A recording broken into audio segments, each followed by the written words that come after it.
ഇനി എന്താണ് നമ്മൾ ചെയ്യേണ്ടത്? നമ്മളൊന്ന് നമുക്ക് അല്ലാതെ ഒരു സെമി ഫ്ലോട്ടിംഗ് ആണ് ഇവിടെ. ഇത് ഫ്ലോട്ടിംഗ് ആണല്ലേ?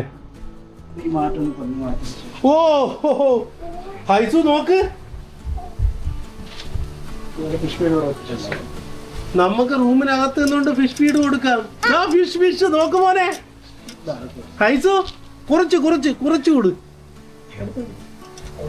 ഈ ഫിഷിന് നമുക്ക് ഇവിടെ നിന്ന് ഫീഡ് കൊടുത്തിട്ട് അവിടെ നിന്ന് ചൂണ്ടയിട്ട് പിടിക്കാം, എന്നിട്ട് നമുക്ക് തിന്നാം. നമ്മൾ തീറ്റ കൊടുത്ത ഫിഷിന് നമുക്ക് തന്നെ തിന്നാം. കേട്ടാ മോനെ?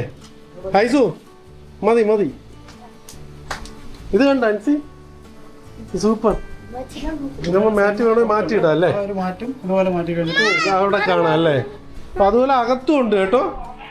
ഈ അകത്തെ മാറ്റ് മാറ്റുമ്പോൾ ഇതുപോലെ തന്നെയാ. അടിപൊളി.